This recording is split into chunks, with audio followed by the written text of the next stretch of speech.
What do you do when 1,000 other people want exactly what you want? What if you're not the only one that wants what you want? What if there are thousands of other people who want what you want? You have to outwork them. You gotta outgrind them. You gotta get up earlier. You gotta stay up later. You gotta execute, and you gotta go from 70 to 120. Once something's important to you, it never leaves your mind. If you always dreamt about being a singer-songwriter and you never did it, you will be haunted by that at the age of 70, because it's still right here, stored in the back of your mind. It's something that's meant for you. When things go wrong, they always seem to happen at once, and they just compound on top of each other.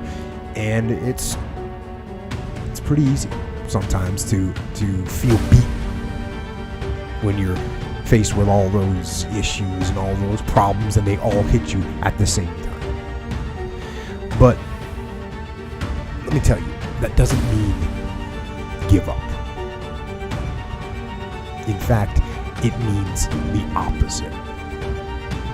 It means it's time for you to fight harder, to dig in. It means it's time for you to go on the warpath. We have a factory, a nice governor in our brain, and it's a survival mechanism. It protects us from pain and suffering. We should back off. We should sit down, find something more comfortable. And there's something about the mind. The mind has the tactical advantage over you at all times. At all times of your life, the mind has a tactical advantage over you. Why is that? It knows what you're afraid of. It knows your insecurities. It knows your deep, dark lies. And it starts to push you away from that shit. It pushes you in a direction that is comfortable. The mind controls everything. So what I realized was that when I was growing up and I was 300 pounds and I got all fat and I got all insecure, I realized that my mind kept taking me in this direction. When things got uncomfortable for me, when I was facing my insecurities, I was facing my fears, my mind said, oh no, we got the tactical advantage. We need to get you, separate you from this feeling. This feeling over here, life's all about feelings. We want the happy feeling. We don't want that feeling of this sucks. Why am I here? And you don't have any, so you can't answer those questions, so you leave.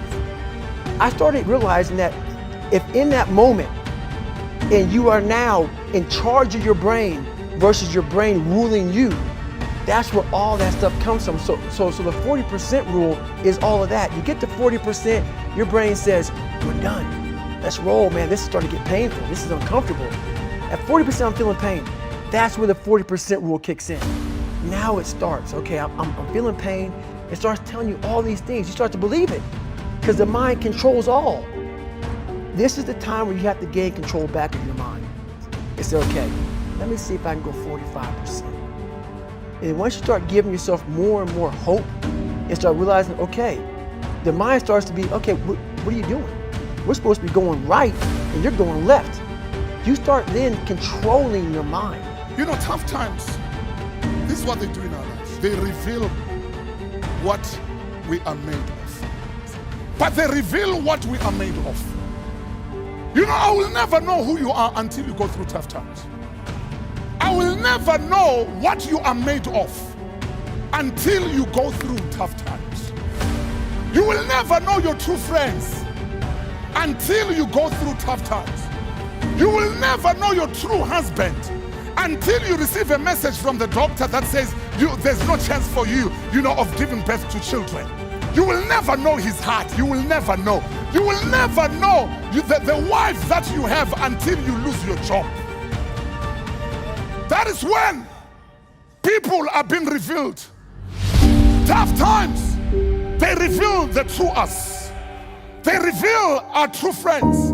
They reveal what we are capable of. You will never know what you are capable of until you go through tough times.